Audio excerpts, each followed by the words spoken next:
Tēnei te mihi koutou, tēnei te mihi o te kaupapa o te wā. He honore, he kororia ki te atua, he mangarongo ki te whenua, he whakaro pai ki ngā tangata katoa.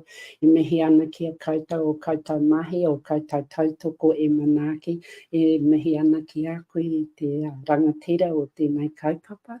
Mihi atu hoki ki a koe maihan, me ngā hapore kunei, me te mahi o mātou katoa. Tēnei te mihi. Kia ora. Kia ora koto katoa. Thank you so much to our audience here in the room, as well as our audience on Facebook and YouTube for joining in this particular CARE conversation on media freedom, censorship, and regulation around the context of hate. We are really privileged to have with us today Professor Cherian George, who is a professor of media studies at Hong Kong Baptist University. Cherian is perhaps Singapore's foremost public intellectual. His work on Singapore, the air-conditioned nation, freedom from the press, are two critical interventions into the public discursive infrastructure of Singapore, especially in terms of articulating the concept of coercive control and delineating the ways in which authoritarian strategies of censorship work through state structures. But when that work happens, it incorporates not only the infrastructures of the state that are visible, but also aligned spaces and structures.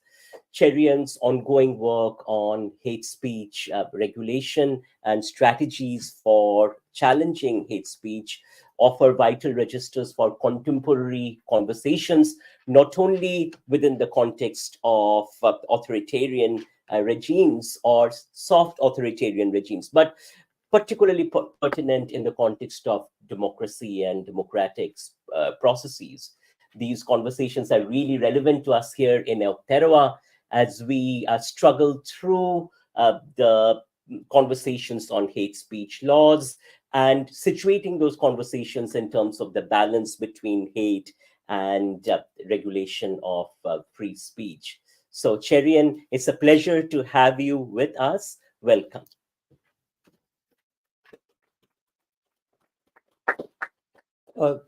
Thank you so much, Mohan. You can always count on all good friends to make you sound a lot smarter than you actually are. So that's a very kind introduction. I was wondering if I'd come for the wrong talk. It's a great pleasure to be here in your country for the very first time, in fact, and to talk to you about some issues that I care deeply about. I have to say that this subject of balancing freedom of expression with people's right to be protected from harmful speech like identity-based discrimination and hate is an extremely complex one. This is not the kind of presentation where an expert disseminates his findings from concluded research. And if that's what you're expecting, I guarantee you'll be sorely disappointed. This is rather an opportunity to share some questions that I've been trying to think through. I've not found all the answers. At best, I can suggest directions in which we should be searching. My excuse for this tentativeness is that I'll be talking about one of the most contentious and unsettled areas of free speech regulation. I'd even say that anyone who claims he has found the answer, even in theory, let alone how exactly to implement it in policy and practice, probably doesn't know what he's talking about. Because I have tried hard to understand what I talk about in this case, I can only share with you a work in progress. And I thank you in advance for your questions and comments that will contribute to my own education. So let me set out what I plan to do. First, I will describe the tension between free speech and justice, in particular with hate speech.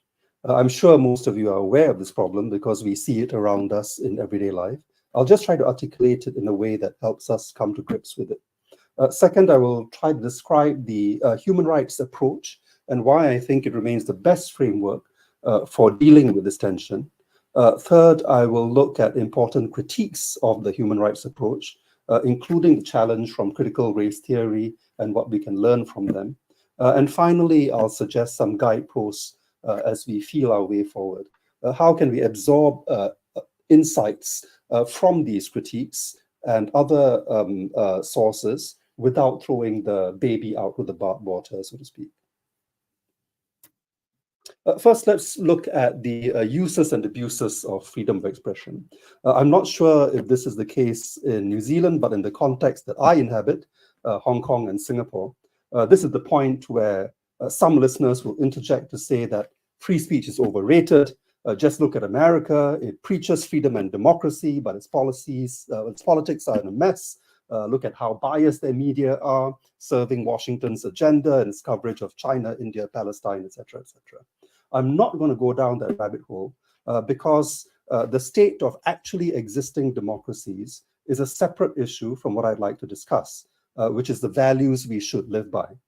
Just as we wouldn't, I hope, judge Chinese culture and philosophy by the conduct of the government of the People's Republic of China, or assess what Islam can teach us based on the behavior of Iran or Pakistan, or allow Hinduism to be defined by India's Hindu nationalists.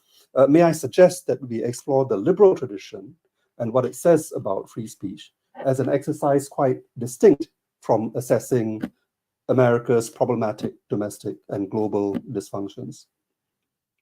That liberal tradition is enshrined in the national constitutions of liberal democracies, as well as international human rights conventions, such as the International Civil and Political Rights Convention, as well as the European Charter on Human Rights, and so on. To what extent various states live up to their constitutions and even the international treaties that they've ratified is, again, a separate empirical question. I'm interested here in the principles.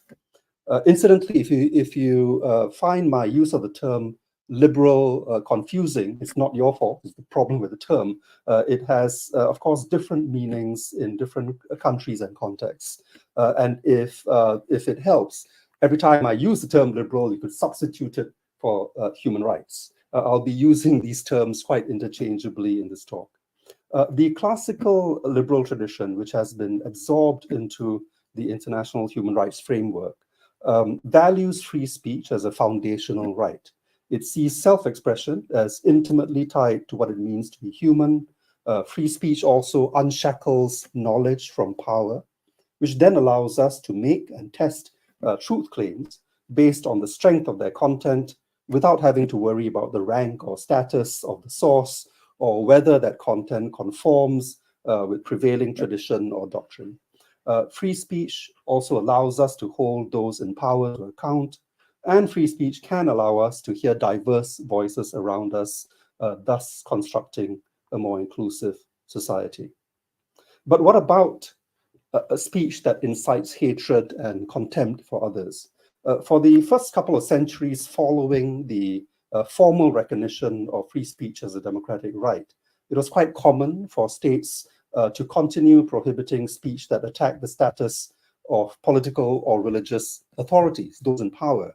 Weaker groups, on the other hand, had no status to lose and so could be defamed with impunity. Thankfully, that formula for regulating offensive or provocative speech was radically flipped in the 20th century. Hate speech has come to be seen as a problem when it targets the weak, not when it targets the powerful. The historical context for this turning of tables included mounting demands for equality for women and minorities, the shock of the Nazi Holocaust, and the anti-colonial and anti-apartheid struggles. All these developments contributed to the view that the law should protect the dignity of the vulnerable, of marginalized people, and not those in power. Of course, the weak require free speech even more than the strong, a point I'll return to later. But the problem is, of course, that the weak are also more easily victimized by abuses of free speech. Yes, speech generally produces social benefits when it is exchanged in a free competitive marketplace. But to extend the marketplace analogy, speech is also subject to what economists call market failures. There are situations where unregulated markets do not produce optimal outcomes.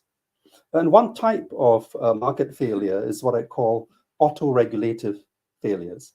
The marketplace of ideas is supposed to be self-correcting, that the answer to bad speech is good speech, and then we'll be all wiser and more educated and so on. Yes, this is often the case, in fact, usually the case. This contest of ideas might nudge us towards reason, but we know that in the meantime, before we reach, if we reach that happy state of greater awareness, that speech, that contest of ideas can cause serious harms, especially when the targets are too weak to defend themselves against vilification. Even if a vulnerable community can carve out its own spaces where they can be themselves, that by itself is not going to protect them from hateful messages circulating in other spheres. In short, and to switch metaphors, free speech on its own cannot level the playing field. And without a level playing field, vulnerable groups are easy targets for abuse, which in the extreme can push them out of the political community, or even, in the case of genocide, out of existence. How then have liberal democratic domestic laws, as well as international human rights laws, reconcile this tension between the right to freedom of expression with other rights that are threatened by discriminatory and hateful speech? In particular, everyone's right to live free from fear, intimidation, and even violence that can be unleashed by toxic speech that vilifies group identities such as race, religion, nationality, and gender.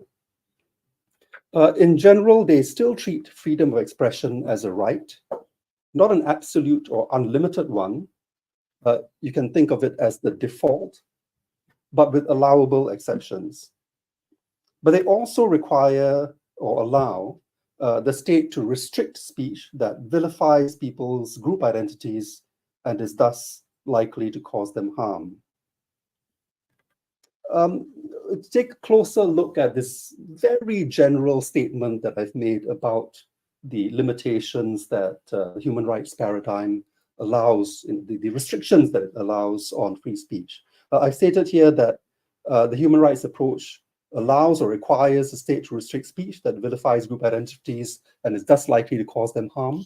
This is the general picture that you'll find across global international human rights treaties and across liberal democratic constitutions. In fact, there's a considerable amount of variation within the so-called liberal democratic family. So there are family disputes between America and Europe about who has a better approach to hate speech and so on. The Americans don't like the International Convention on Civil and Political Rights because they find it too open to government intervention and so on.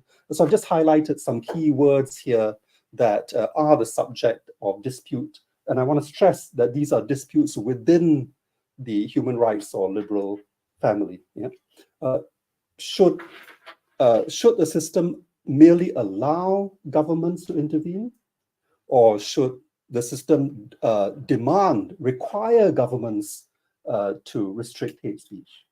The American First Amendment approach is to allow, in extreme cases, state intervention, but the International Covenant on Civil and Political Rights in Article 20 requires states to prohibit incitement to hatred, discrimination, and violence, yeah, on the basis of race, religion, or nationality.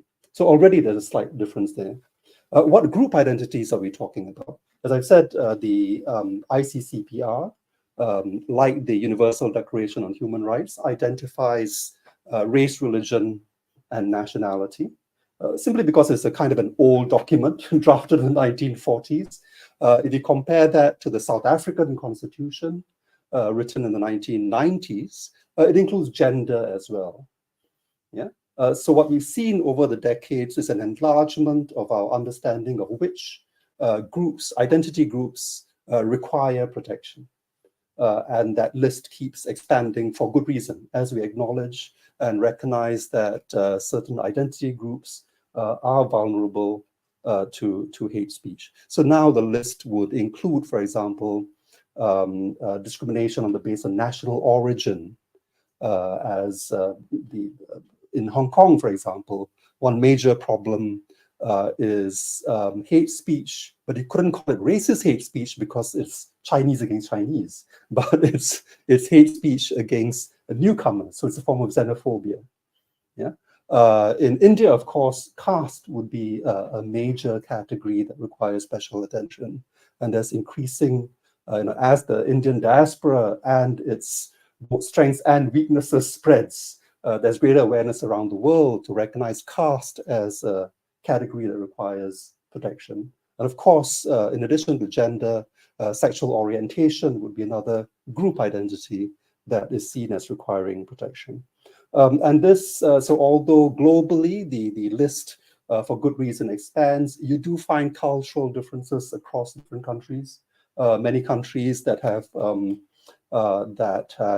strong religious majorities tend to be perhaps more conscious of racial discrimination, but have a blind spot when it comes to how they treat religious minorities and so on.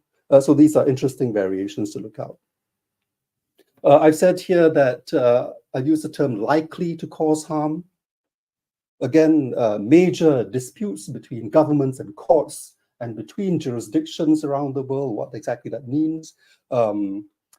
Is it, do you intervene when there's a chance that the hate speech might cause harm, or only when it's probable that it will cause harm? The Americans, because of the status that they give to free speech, set a very, very high bar. It needs to be a clear and present danger. Courts would need to be convinced that, yes, this is definitely going to cause harm before they would allow governments to intervene. What do we mean by cause? Even that is a subject of legal dispute. How closely related do courts expect the link between cause and effect? This is very important when we think about cumulative causes. What about long-term effects of hate speech? And in fact, as we know, most of the negative effects of stereotyping and so on are long-term. It is not really because of one particular newspaper article or cartoon or a remark by a politician that causes harm. It's the accumulation of over years, decades, even centuries of discriminatory speech that causes harm. So how do we deal with cause and effect in such cases when we're really talking about the gradual cultivation of discriminatory attitudes? Yeah. Finally, harm. What do we mean by that? What kinds of harms are recognized? And here, a major dispute across the Atlantic between the American First Amendment approach and the European approach, which is more in line with international human rights. The Europeans say that discrimination is an important kind of harm, and so incitement to discrimination would be considered as a type of hate speech that the state should regulate. The Americans find that far too threatening to hate speech, and so they draw the line at violence.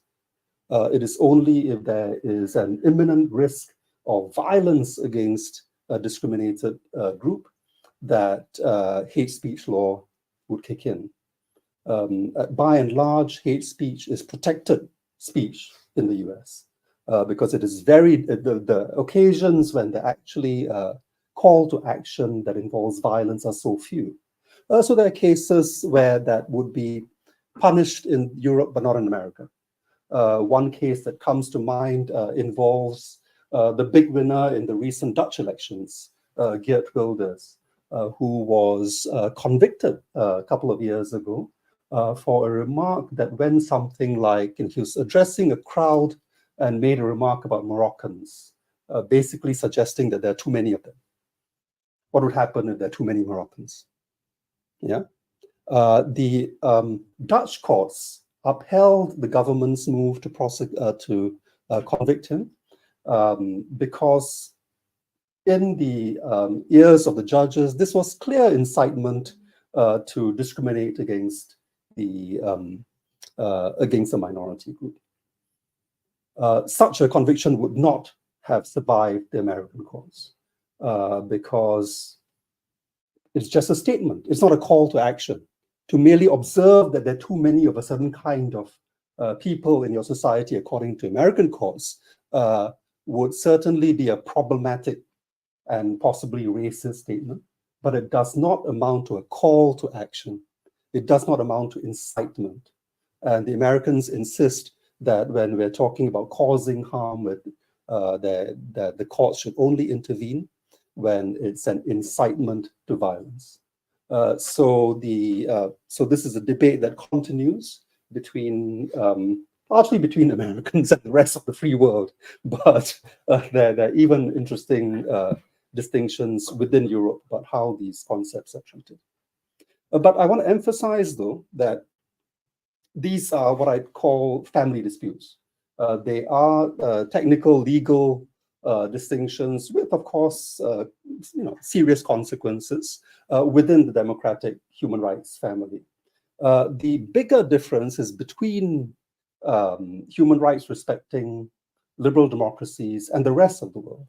Because what unifies countries that come under the democratic human rights umbrella is this conviction that we prohibit speech that vilifies group identities and is likely to cause harm to people, but we protect speech that is seen as merely offensive. We also protect speech that are attacks on people's ideas and beliefs. So this is a strong consensus within liberal democracies upheld by international human rights law. So the line of legal permissibility, in other words, is drawn where speech crosses into causing observable harms to people, such as discrimination and violence. If it merely offends their feelings or attacks their beliefs, the law would generally allow speakers to carry on. So that's not to say, of course, that the liberal tradition is in favor of offensive speech. The argument in democracies is that societies should regulate such speech, but not through hard law.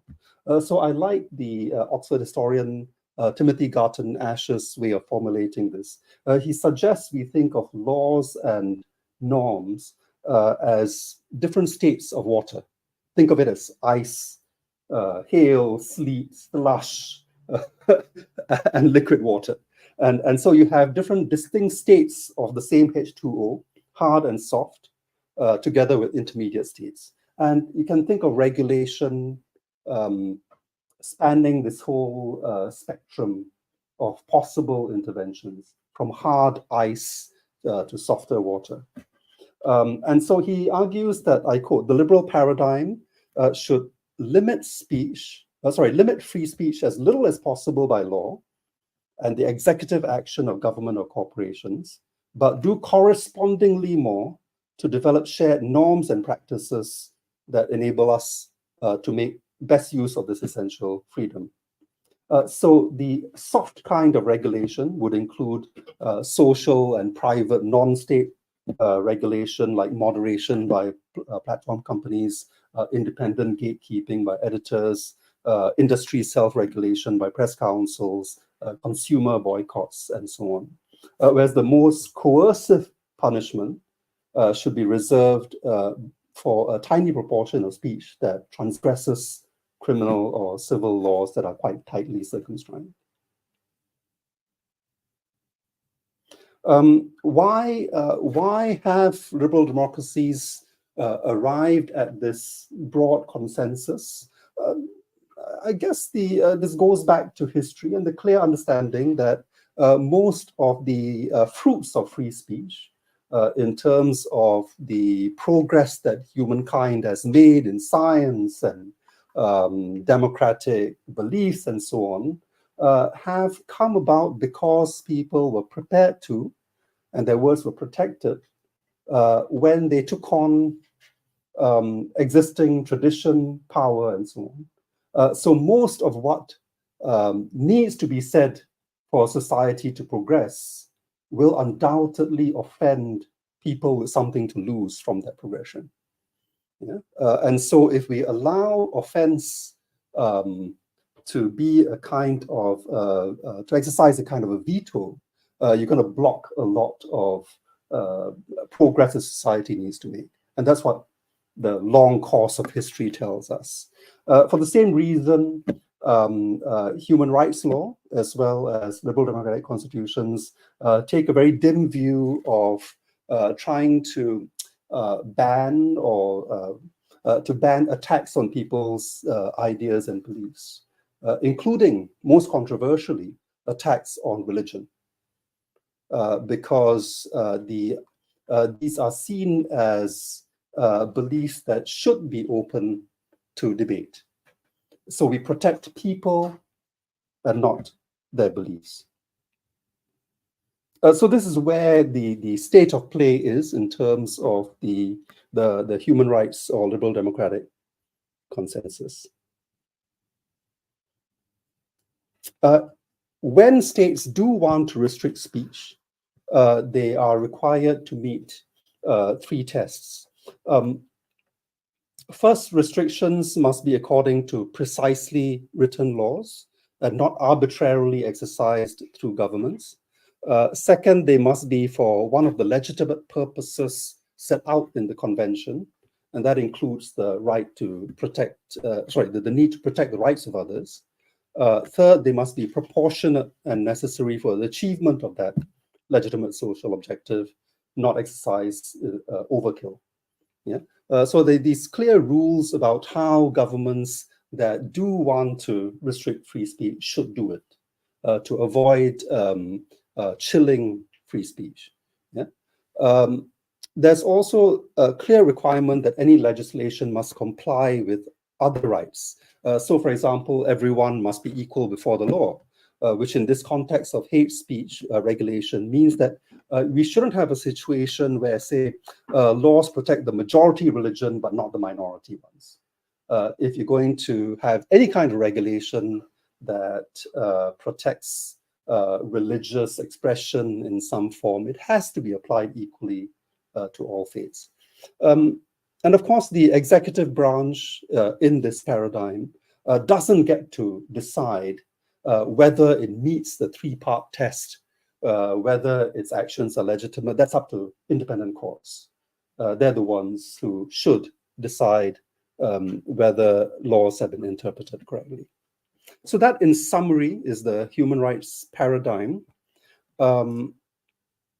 Politicians who are ignorant of these legal principles or know them but want to resist them will sometimes say that different countries have their own approaches to dealing with hate speech according to their own needs, which is absolutely true, and that there's therefore no need to change the prevailing status quo in their own country, whatever that may be, which is not necessarily true. Yeah.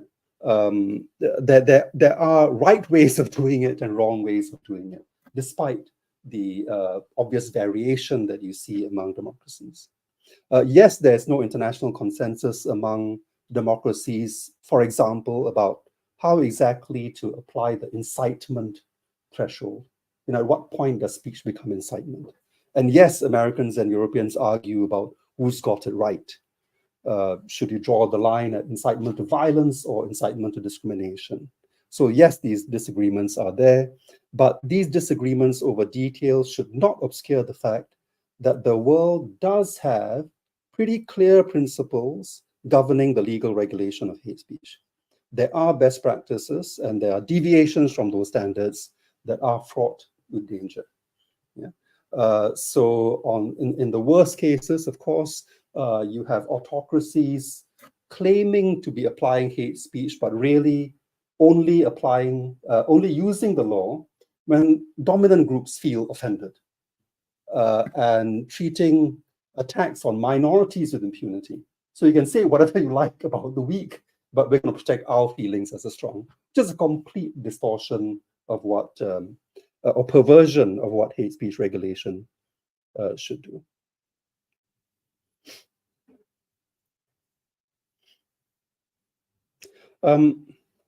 So if I were speaking in my own country, Singapore, or my ancestral home, India, or other countries in the region, Malaysia, Indonesia, Myanmar, Bangladesh, and so on, this would be the point where I'd point out how these countries depart significantly from the human rights standard. Singapore has not even signed the International Covenant on Civil and Political Rights, so it has continued to operate in basically a pre-human rights paradigm. India has offense and insult laws that do not comply with its obligations as a state that has ratified the ICCPR.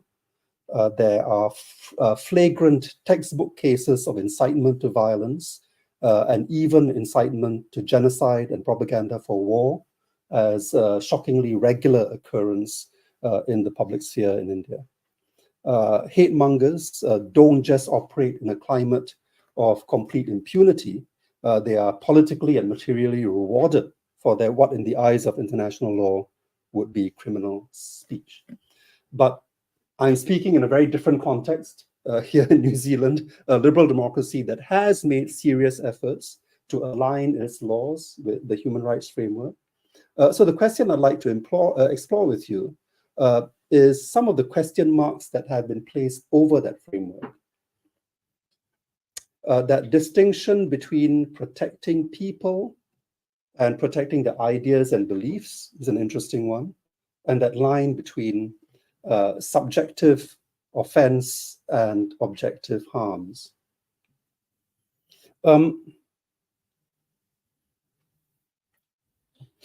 Based on these principles, we already have severe punishments for genocidal speech, which are maybe contentious in application, but uncontroversial in principle.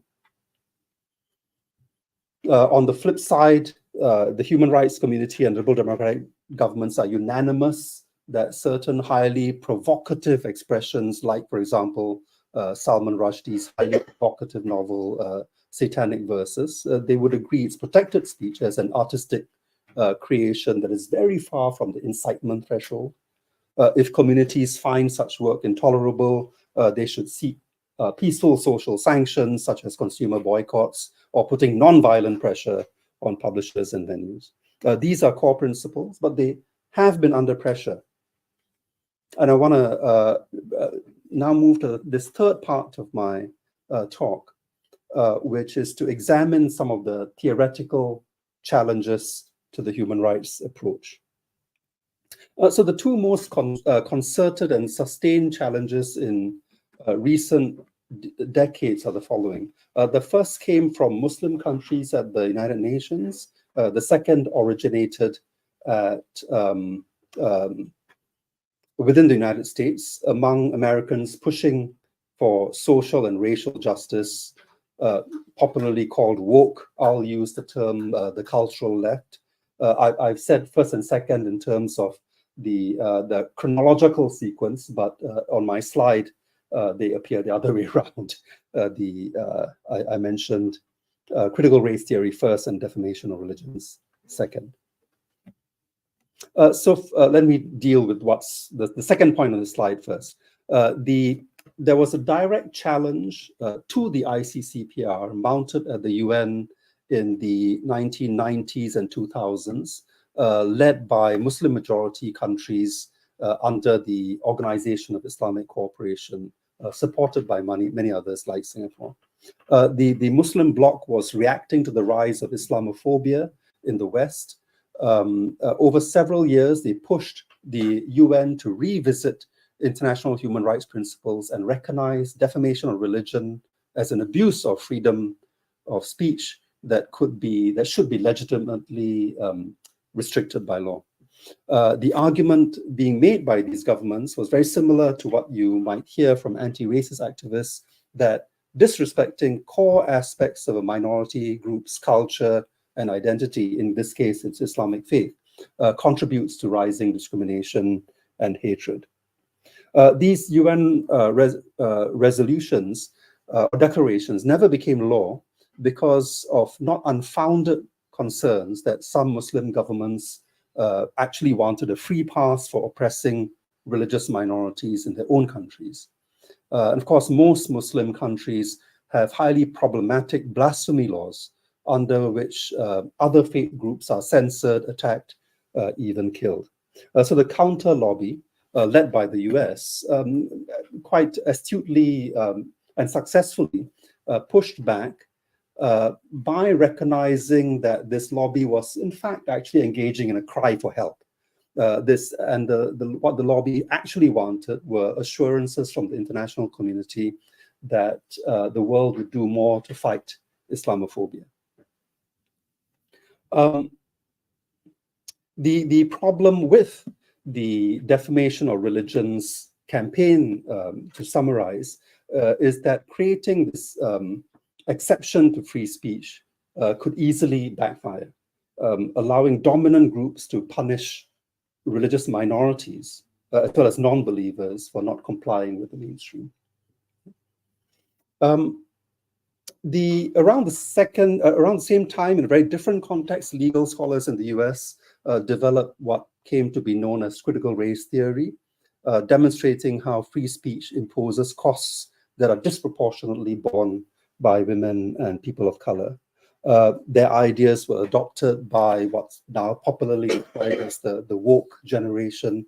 They've also been described as the cultural left or illiberal progressives, who are not convinced that democratic institutions, including media and universities, are sufficiently sensitive to the harms caused by free speech. Classical liberals who control most of these institutions have tended to see their role as being to facilitate a wide open, robust competition of ideas, which in practice means allowing onto their platforms people with problematic, demeaning views about women and minorities. The cultural left protests that this classical liberal formula of allowing this contest actually underestimates the direct psychological traumas caused by the open airing of these viewpoints, as well as the indirect harm caused by legitimating and mainstreaming objectionable speakers. The cultural left also favors, for example, the vetting of school syllabi, university curricula, and popular culture, both to weed out content that is triggering and to ensure that they are sufficiently diverse. Now, these concerns, whether it's about Islamophobia or microaggressions and so on, can't be dismissed, and I don't think have been resolved.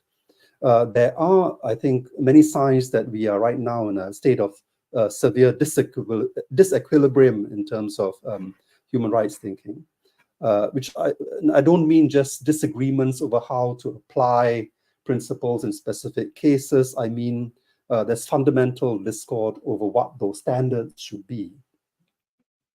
I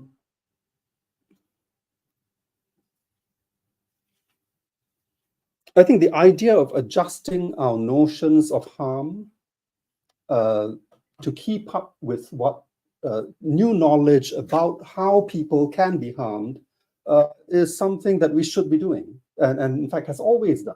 If you think about what was legal in, say, the 19th century, about how workers were treated, or children were treated, or women were treated, it's quite clear that, I think most of us would be very, very grateful that we've moved on as knowledge increased about the harm caused by our practices and lack of protection for workers, women, children, and so on.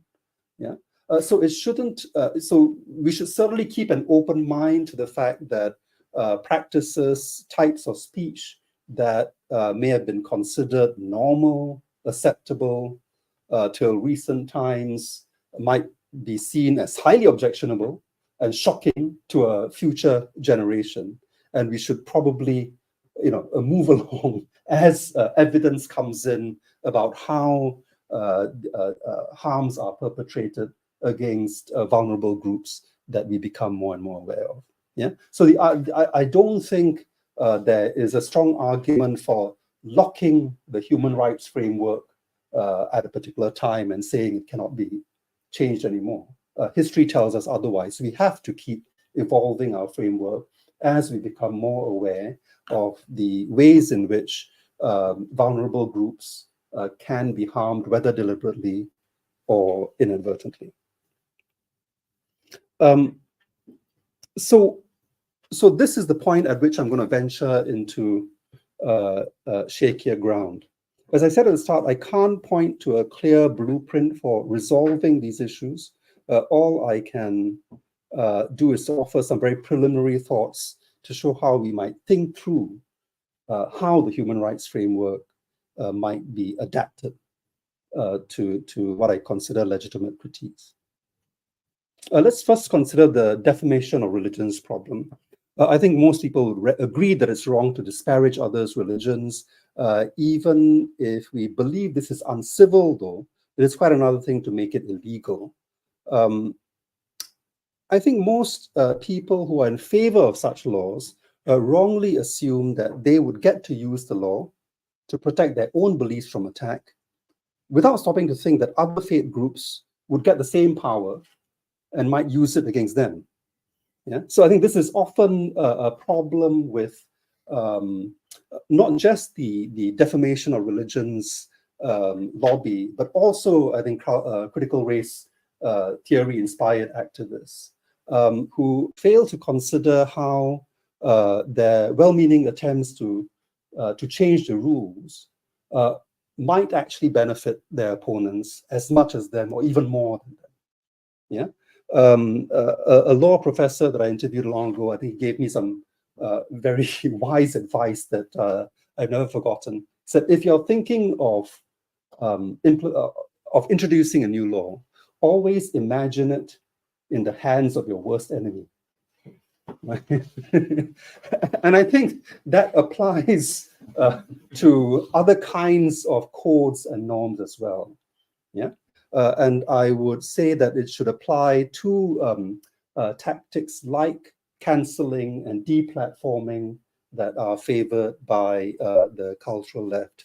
I must say that instinctively, I warm to such tactics, because what are they other than new versions of very tried and true protest tactics like boycotting? Yeah. And of course, boycotts were part of the repertoire of contention of the Indian independence movement, without which I wouldn't be here, literally. Yeah. So if boycotts were in fact had this immense emancipatory potential from which I personally benefited, obviously my bias is to say that I would certainly be in favor of similar kinds of techniques like cancelling and deplatforming that are used on campuses and in media and so on. But some things have changed. We are in a different context, because it does seem that while the boycott was quite obviously a weapon of the weak in the past, the context has changed such that people power is now, in some situations, not as weak as it used to be. Yeah. So these tactics can inflict quite severe punishments within liberal democracies. So while I don't think there's anything inherently wrong with tactics like cancelling and deplatforming, we need to acknowledge that sometimes the manifestations of people power embodied in these tactics can be as coercive as state action in an open society. Because after all, there are occasions when these non-state actors, even though they're not using the law, can result in taking away someone's livelihood forcing someone into exile or intimidating them into silence. Because the targets these days aren't imperial powers like, like once controlled India. Often the targets these days are individual journalists, artists, writers, academics, and so on, who are in fact in a much more precarious position and therefore quite vulnerable to attack. So what I'd like to do is maybe to propose a very simple rule of thumb, which is that the more potentially coercive a tactic, the more closely we should observe the time-honored principles of natural justice that are associated with the rule of law. For example, when we think about natural justice and rule of law, we know that the speaker's intent matters when judging whether he's criminally liable for harmful speech. Shouldn't the same principles apply to very coercive social sanctions that might, for example, result in a journalist losing his job or an artist not getting gallery space and so on? Shouldn't intent matter? If there's no evidence that the offense was intended, if it's possible that a speaker misspoke out of ignorance, shouldn't persuasion and education be the fairer response rather than canceling? Yeah.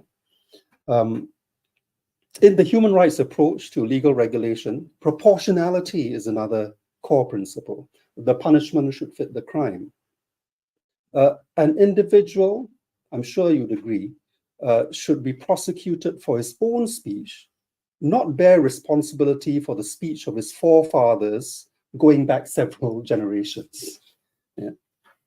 So similarly, highly coercive social sanctions, I think, are unjustly vindictive when speakers here and now are made to shoulder responsibility for the sins of others. Yeah, that just doesn't seem right to me. Where do we go wrong? I suspect the reason why some activists deviate from these common sense principles is that they misapply insights from critical race theory. Now, so CRT does alert us, and does this very well, alert us to the reality that unconscious biases can cause harms to vulnerable groups. But it's another thing altogether to say that, regardless of intent, the offending speaker must pay the price for the injustices that preceded him. I think proportionality in punishment matters, since none of us would like to live in a society where another community's lust for revenge, for retribution, exceeds the desire for rehabilitation or systemic response. CRT also does a good job in sensitizing us to the weight of historical disadvantages. Our policy responses as a society must take legacies of discrimination and oppression into account. But again, that shouldn't mean that we should be holding individual speakers and decision makers responsible for everything that everyone has ever said before. There's a slight, subtle but important difference there that has implications for how we manage disagreement. So that's where I am. I think the challenge we face is this. There's no doubt that free speech on its own is not the great equalizer that we hoped it would be. At its worst, free speech can deepen inequalities and perpetuate injustice.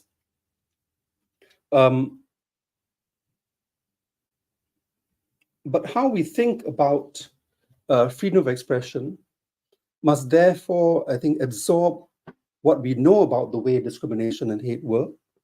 And that's where a lot of the new literature has been extremely helpful in making us understand how history, how legacies of oppression are present in our midst.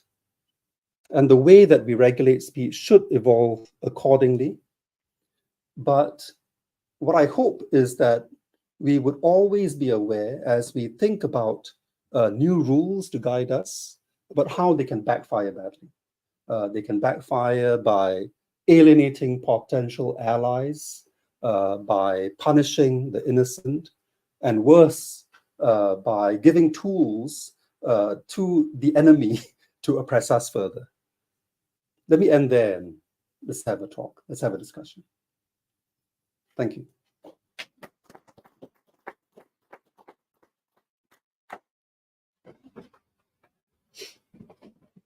Thank you so much, Cherian, for that lovely conversation and really a lot of thought to ponder on.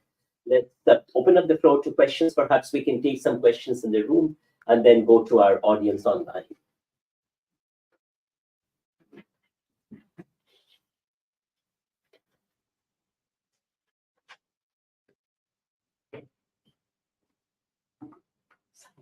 Kia ora. Thank you for a wonderful talk that's so obviously relevant both with global events and what's happening with our new government here in Aotearoa. I was just wondering on some of the points towards the end about the kind of contemporary application of this as a kind of legal framework, how that sits in relation to the kind of praxis of what we see on corporate social media platforms like Twitter or X, where so much of what many of us probably encounter or encountered on a daily basis seems to very clearly be breaches of the kind of laws you're talking about around discrimination in particular. Yeah, that's a huge issue. It's precisely why I've said absolutely nothing about it, right? So I knew questions would come up. How do we deal with platforms? It's very clear that what had started out as a set of technologies that I think activists on the left and on the side of social justice and democracy once thought of as great emancipatory vehicles are now by and large seen as part of the problem and not the solution. Yeah. Why is this the case? The part of it is the psychology with which we approach these platforms as users. They seem to be sometimes bring out the worst in us rather than the best in us. But I would not just knock us as human beings and as ordinary users of these media.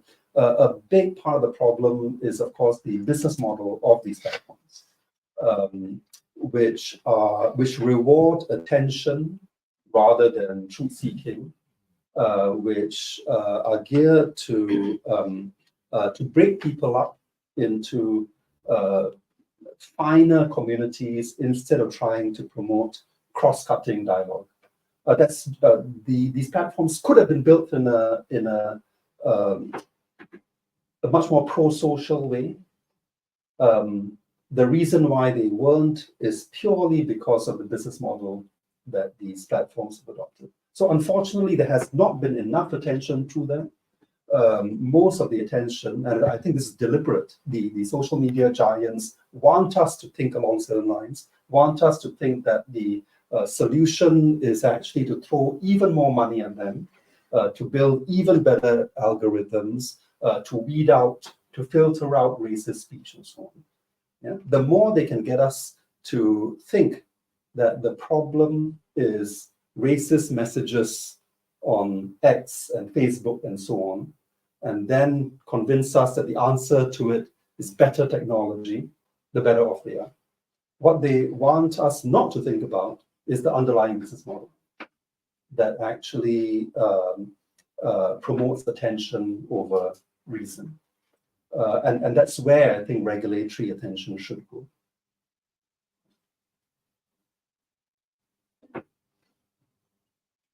Yes. I'd like to say thank you. Some time ago, I spent studying freedom of expression as part of my sort of law studies, and now I'm like, trying to get it back. Do you think you use freedom of expression and freedom of speech interchangeably? So I wonder if you've got any thoughts on that because I know that there is literature to sort of explore that they are inherently different concepts, which is partly what explains the difference between the US and the European approaches.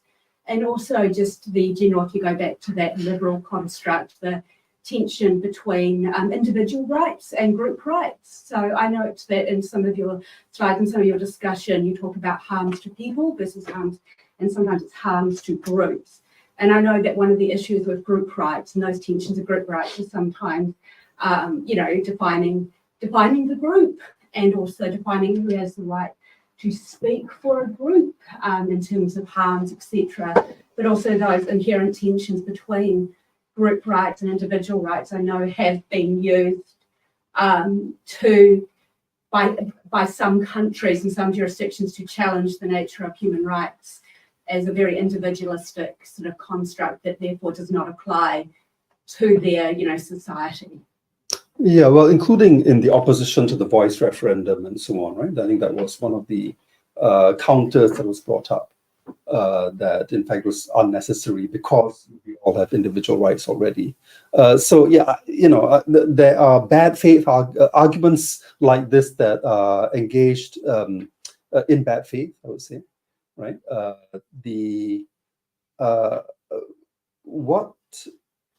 In terms of regulating hate and discrimination, my understanding of it is that the reason why we focus on identity groups is because we see this as attributes of the individual that they can't really escape from, and therefore it would be unfair to discriminate against someone as a member of that group. And of course, the harms that are caused can also escalate, to frightening levels if these groups are regarded as outside of the political community or not deserving of even life. Yeah, I think that's my reading of why it is important to think of our membership of vulnerable groups. I've not looked enough at that distinction between the rights of individuals versus the rights of groups, frankly. Yeah. Or the distinction between freedom of speech and freedom of expression, which in most of my reading, I see them used interchangeably. And perhaps you could tell us why or where you think there might be interesting differences that we should be paying attention to. I am trying to get this knowledge back out of my head. Okay. Of course, the freedom of speech from the US comes originally from sort of the amendment to the Constitution, which was passed very much at the time of the development of individual rights. And so it was a very constrained idea of sort of freedom of speech as in freedom of political speech. And it was more about, the right to sort of publish, if you're looking at the founding of the American Republic, these are people who have come from rebelling and challenging the status quo. They've seen what's happened in France, etc. They're influenced by Adam Smith and the idea of the marketplace of ideas, etc. So they're coming from this. Freedom of expression is considered to be quite a bit wider generally. So expression goes beyond just what you say. It's what you wear. What color you paint your house, all of those kinds of sort of things, the way that you express your identity. So laws restricting freedom of expression arguably could include, by city council bylaws that say you cannot have a pink house. Right. That is the law that restricts freedom of expression. And the freedom of speech very much comes from that idea of political speech, when, as you understand, there's a continuum of political speech that is the most protected form of speech. And what I'm getting from you is we are talking predominantly about political speech, right through to commercial speech, which even in the American sort of perception is subject to a lot more restrictions. You can't, mislead or deceive someone in advertising, for example. Even under the American sort of Constitution and the Bill of Rights, that's not a problem. You can sort of say you cannot lie about the properties of your product or service. Yeah, although I think the Americans also take perhaps a more expansive view of speech than you might be suggesting, because for example, the right to burn a flag is considered a free speech issue in the US. I think it's wide. And similarly, what you wear is also considered a free speech issue. Wearing a flag on your underwear would be a free speech issue. So there is some convergence there. Where I think the most interesting difference between the current American interpretation of the First Amendment and European is that freedom of expression in international human rights doctrine includes freedom to receive, not just the freedom to speak, which is why most of the rest of the world, the democratic world, have public service, publicly funded public service broadcasters, because the state in the rest of the democratic world, other than the US basically, do see that the state has an obligation to keep its people informed, regardless of whether they can afford it and so on. So I would say that is a very important distinction. Thank you for that. Yeah. No, I just, when you said that the state needs to keep people informed, for me, being in New Zealand, the very interesting thing is the one-way information about the COVID, because that's my part of my thesis. And the information you were getting here was like one side. It was the one truth of Jacinda. So when you say it is, so my question would be more, what about discrimination based on medical freedom? Could you say more? Because this is what I see here and in Australia, and the violation of a person's right to his own body, to his own expression based on medical. It's the freedom is not here in Australia. So completely outside my expertise, but yeah, it's interesting to hear. Would you like to say more? No, because I mean, you mentioned the race. I lived in South Africa, so I know race discrimination. I'm Israeli. I know the religious discrimination. So I know really very well. So please. So that was really very interesting to hear it from. So, but for me, to experience the medical discrimination in New Zealand, it was actually very sad and very surprising, and it scared me. It scared me to hear the message being pushed and still being pushed. And when you mentioned the social media, most of the knowledge we got about treatment of COVID, vaccines, and the side effects of vaccine, everything, we actually got from Twitter, because people were not allowed to go on television. They were not allowed to publish papers in peer review, nothing. It was on Twitter. And I realized that Twitter is a huge problem. Yeah, I totally agree. Like the messages and the hate, and now especially with the war, it's terrible. But on the other hand, it allows us to get informations which are suppressed on the official level, and you can sort of like share the information from inside.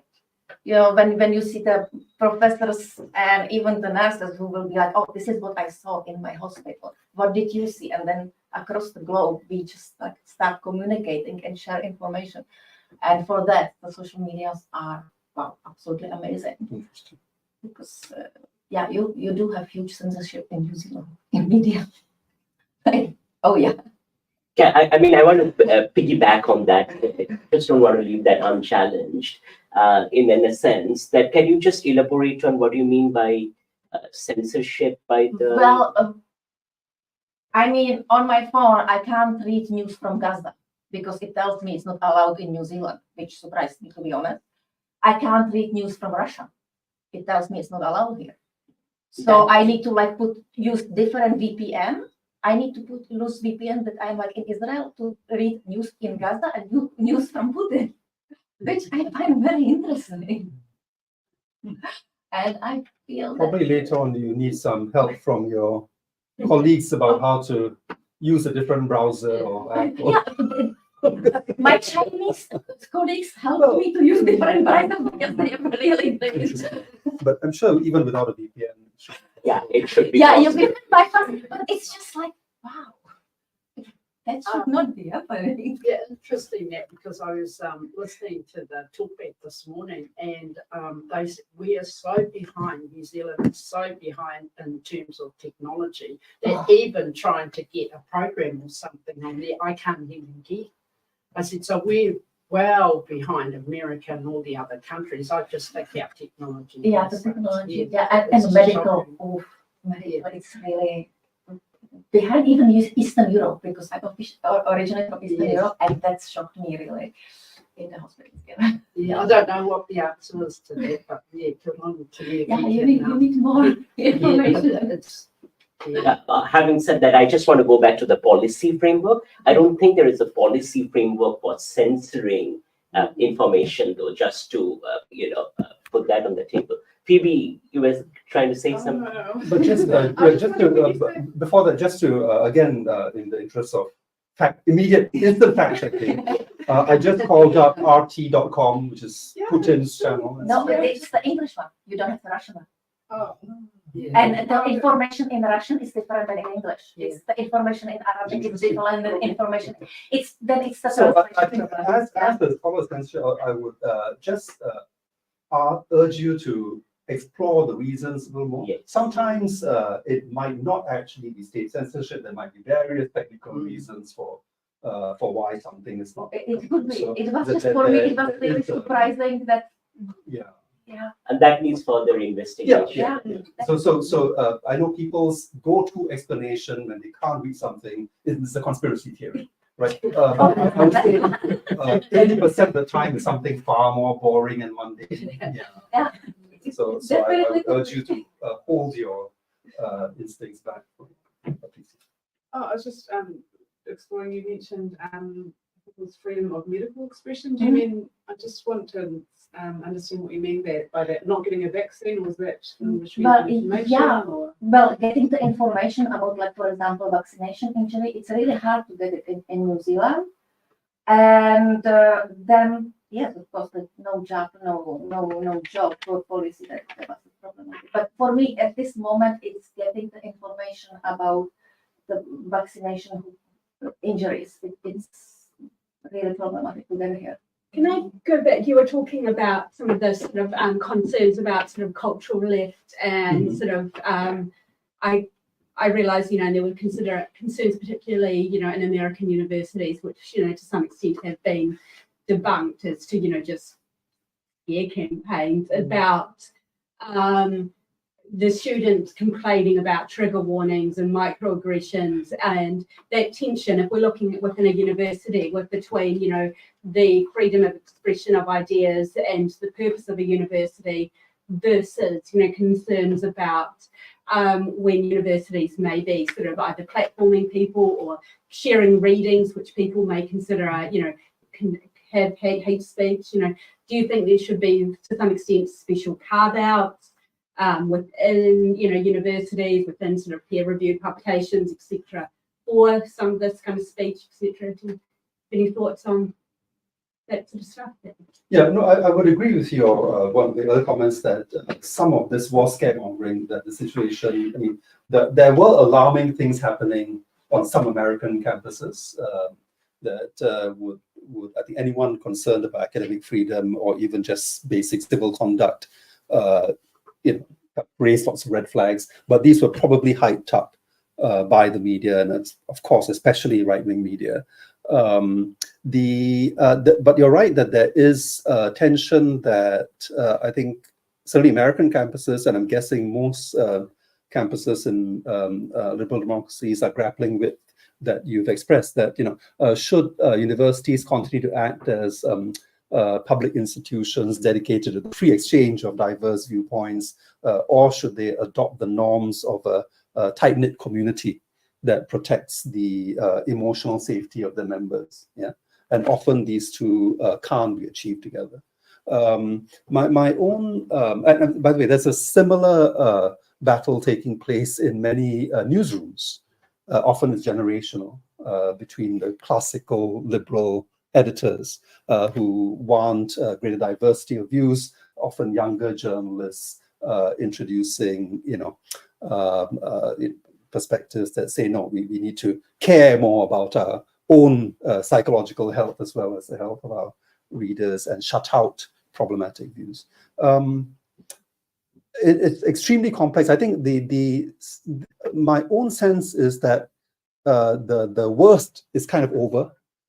And I think most universities in the US are trying to find ways to have the best of both worlds, so to speak, which was, I think, the spirit behind my own presentation. How can you bring on board some of these legitimate concerns while preserving that essential need for to educate ourselves by exposing ourselves to diverse ideas, including ideas that we may find shocking and so on, if only to prepare ourselves better for the battle, right? We don't want to shut out ideas just because we find them unpleasant. And my sense is that if you look at how curricula have evolved in the US, there are universities trying to, say, introduce mandatory first-year courses that explain to students the need to, for example, keep an open mind, listen to diverse views, and so on. Yeah, so I think there are interesting experiments going on that we can learn from. Where things go wrong often, and I don't think it's just in campuses, but in life in general, is that often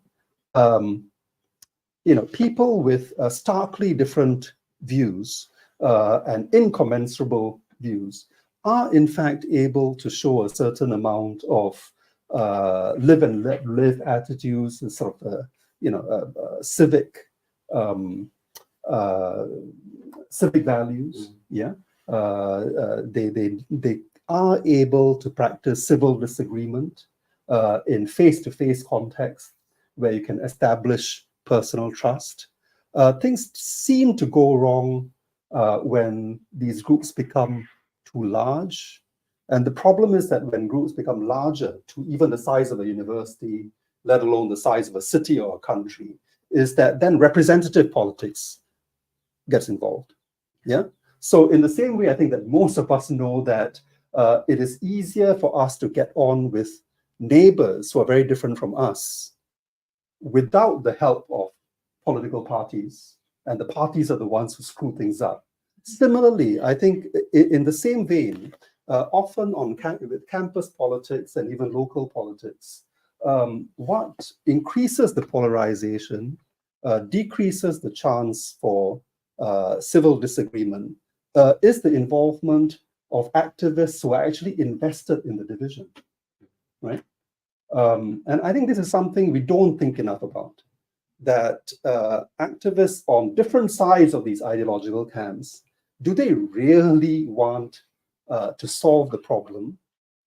Or are they more interested in justifying their existence by perpetuating the problem, often by exaggerating difference rather than seeking common ground? Many, like political parties, activists involved in cultural politics actually do not have an interest in seeking common ground. No political party is going to survive if it emphasizes the common ground that it has with its opposing party. It has to amp up the difference. And I think, and we have not given enough thought to this, I think the same applies to activists involved in cultural politics.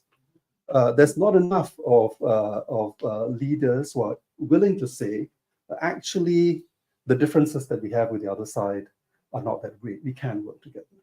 Because I think their fear is that if enough people believe that we can work together, these activists, like political leaders, become redundant. We can do without them. So let's not be naive. I mean, let's understand that there are these games being played. There's a political economy to it that I think we need to absorb. I've seen the same critique when it comes to NGOs, when NGOs are considered to sometimes, they don't want to do themselves out of business, because, there's jobs and there's those kinds of things, when, the ultimate goal of most NGOs should be that we are no longer needed, in X number of years, that poverty or homelessness or this kind of disease will no longer exist. in a certain amount of time. Right. And then But we we can sort of be out of business. But that's hard because That's that's an right. existential crisis. But it's a genuinely difficult issue because that same critique can be abused by those in power. Yeah. So, for example, one well-tracked strategy of big energy in the face of climate activism is precisely to make that argument that, oh, don't trust the climate activists. They're in it for themselves. They want to exaggerate the problem. They're the ones who benefit with their global jet setting to Davos and so on to sell the climate agenda, right? And in that case, we know it's a very, very bad faith critique. Yeah. So that's the problem. I mean, sometimes it is true that NGOs, activist parties are in it for themselves. Sometimes it's not. Yeah. And I guess we just need to be, I think, politically much more savvy in learning the difference. So, Cherian, there are a couple of questions online. So this is the question that is asking, is there a particular European country that you see as a guiding framework for how it balances the hate speech and the free speech contexts? And the second part of that is that offers a template for New Zealand. Oh. I'm here partly to learn from New Zealand, so I'm sure there aren't model countries, but there are different things in different countries that they could learn from. So, for example, my guess is that some countries may do primary education better than others. So that's one question to ask. I don't have the answer, but we could be asking which democracies have taken the biggest effort in introducing multiculturalism into compulsory primary education. Yeah, I've heard that it's not the US. I'm not sure, right? But there are good programs in American schools too. But it might be Canada. I don't know, right? Which country has taken more seriously the debts that it owes to history? My guess is that Germany is number one, right? That no young person would go through the German school system without knowing the horrors that their forefathers did to others, right, in the name of ethnic purity.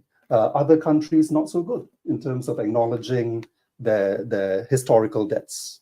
I'm not sure what the situation in New Zealand is. My very basic impression just walking around is that there is you're probably in a better place than you think you are, because, for example, the way the Maori language is so integrated into normal speak without, including by people who I don't think are just trying to be cool, right? It's not just virtue.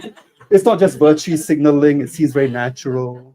It's better here than in many other European countries. France would be a very bad example to learn from because of its complete, it just does not see that its doctrine of laïcité simply, sweeps difference under the carpet. Yeah, it believes that, hey, you're French, so we can look past the fact that, oh, you're also a member of an oppressed Algerian minority because, no, you're French. Yeah, they do it badly, I would say. I've been looking at public service media and their roles as well.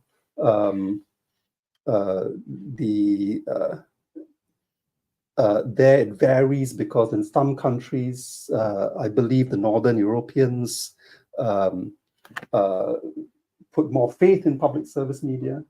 Britain has a much more hybrid model, so it's hard for the BBC to compete against commercial media. So there are these various differences that I think are worth looking at: primary education, language policies, religious freedom, public service media, support for minority media, and different countries may do well on different aspects of the scorecard. And segueing onto that, then guess is the question. Te tiriti as the, this is not a question, it's a comment, if we think about the context in Aotearoa, Te tiriti as the foundational document of the space, the question would be, what does a Te tiriti-based conversation on free speech and hate speech look like? Yeah, but again, there's something I'm here to learn rather than having anything profound to say. I mean, I'm just find it. I frankly don't know whether it is because of historical accident or just the wisdom of your forefathers that have, in that sense, put New Zealand in a better place than, say, the US, which doesn't even recognize that it is a colonial settler society, right? Whereas my guess is that the recognition of the self-awareness among New Zealanders of settler colonialism is much greater in New Zealand than in the US. And in a way, I'm heartened by the skepticism that I see in the room, because that kind of skepticism, obviously you feel you're not where you should be, right? But my guess is that in an equivalent audience in the US, there would be a complete lack of recognition, right? No, we're not a colonial society. The Europeans are the colonists. We escaped colonialism. I don't know whether you would agree. Yeah. Absolutely. Yeah. Yes, I have a question. So yes, concerning Te Tiriti and Waitangi with the Māori. So the university in Waikato, I'm thinking that, hoping that they're going through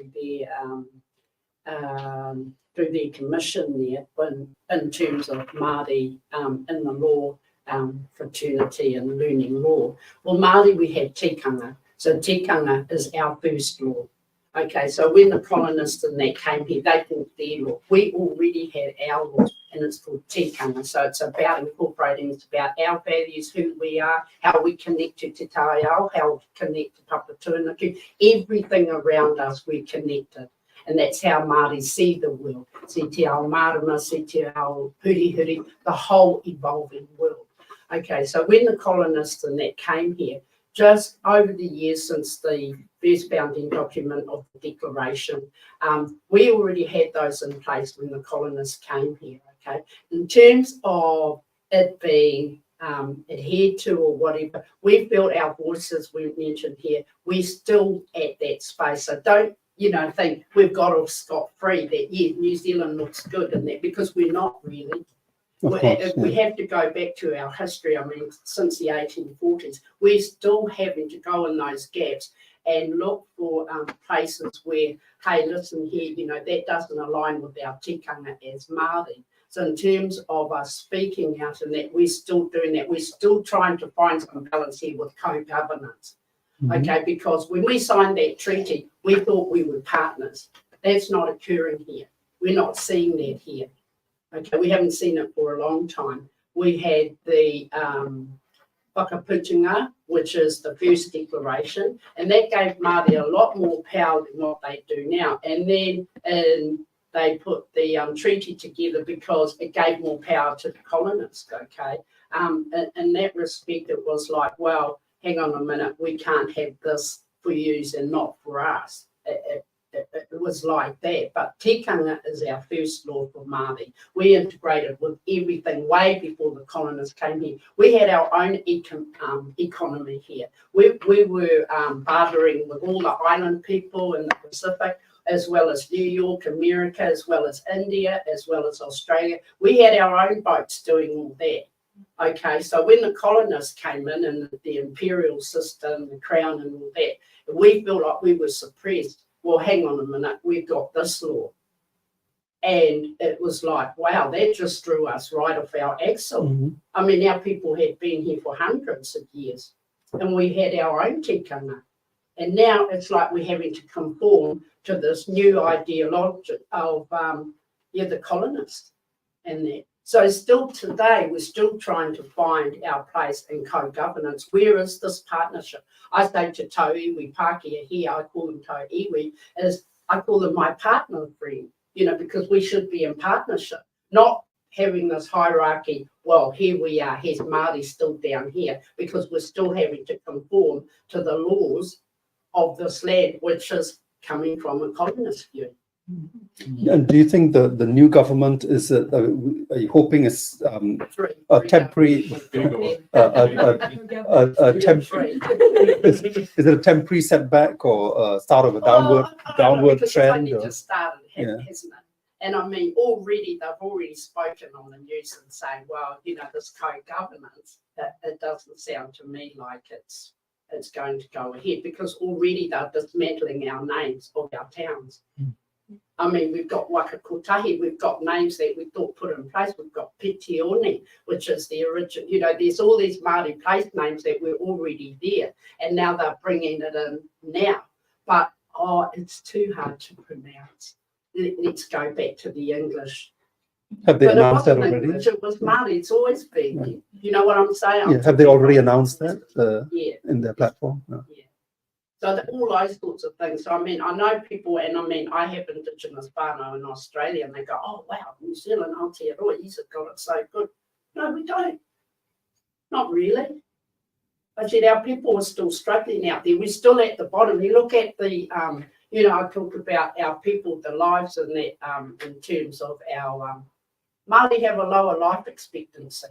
Okay, let's get this real. We're not going to live to 80. We're going to live to 50, 55. I mean, when you look at all these things in the healthcare system, the healthcare doesn't look after us. We look after our own people. We go back to our traditions of rongoa, of growing our own kai, of marakai, and that, because we can't always rely on supermarkets and that. Yeah, okay, very well, people that have money that can afford it. Māori is still having big whānau. We're still having to look after our mokopuna. In this day, I'm a grandmother. I'm still looking after my mokopuna. It shouldn't be like that. We're in 2023. I mean, yeah, okay, we could do that in the 18th, early 19th century, and that, but not now. We're all supposed to be equal, are we not? So that's just where I'm coming from in terms of te tiriti or waitangi. Thank you. There are two questions. I'm looking at the time, so we'll maybe perhaps brief responses to these. Cherian. So the first is from Usman, who was asking the question about the elections that you talked about, and saying that Gert's party still won the elections. So I humbly ask, what's the importance of the court of law when the offender still gets the votes? It's referring to the Netherlands. Yes. Right. Good question. But, yeah, I think no. I mean, the courts, of course, are still important. I think the question, with observation, which is a very depressing one, is that one of the ways in which times appear to have changed is that, you know, in the good old days, the assumption was that if you could prove in an open democracy, if you could prove that someone was criminal or had broken the law and so on, that would kill their political careers. That no longer seems to be the case. Yeah, that supporters are quite happy with electing populist politicians with a horrible record, right, a proven record. You know, the old Hollywood movies, in fact, they're still out, would be about some investigative journalist exposing a politician for what he really is, right? And once the headlines come out, that's it, that's the end of their career. But it's not happening in the US, it's not happening in the Netherlands. So what exactly is going on? I think the answers are to be found in the appeal of authoritarian populists, in people's need for leaders that give them a sense of belonging rather than for any kind of moral or policy leadership.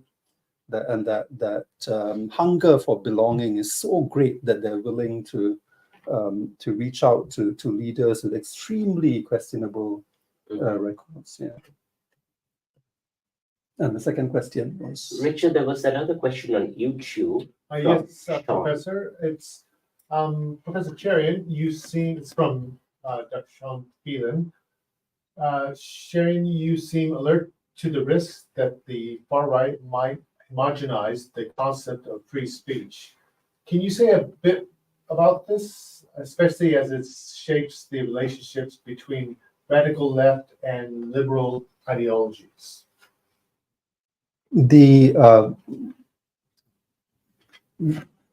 far right approach to free speech, well, it is capable of punishing free speech with even violence, right? And that has always been the case. So that's not new. I think what saddens me from the other side is actually how the left hasn't gotten its act together in kind of defending free speech. And I think that's one thing that bothers me about some of the excesses of the cultural left. I think partly, and I think there's a reason why the cultural left has emerged in the US rather than elsewhere.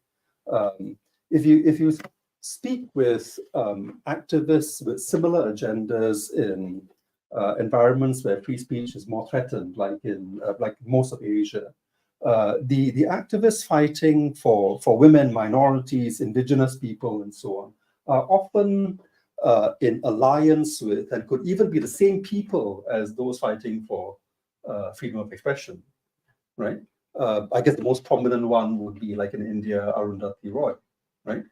She's a fierce freedom of expression activist as well as an activist on many other fronts. Yeah. Why is that kind of missing in the US context? It's kind of odd, isn't it? In fact, there are those on the cultural left who see free speech as a right-wing agenda. That free speech has been used to attack them, and they're not defending free speech. My own hunch is that this has happened because, although they don't admit it to themselves, there are those on the cultural left who know that free speech will in fact be there to defend them when they need it. And so they can take liberties with that freedom, so to speak, right? They take for granted that in fact, the First Amendment will protect them. In most of Asia, no, activists cannot take it for granted. They know that if they actually normalize a culture of canceling or censorship and so on, they would be the first victims, right, from the right. And so as difficult, as painful as it is to live in a society where people can say whatever they want about you, most activists that I know on the left in Asian countries that don't have free speech guard that freedom preciously. They know they need it, and they can't afford to take liberties with it. Great. Thank you so much, Cherian, for that conversation. It's lovely to have you. Thank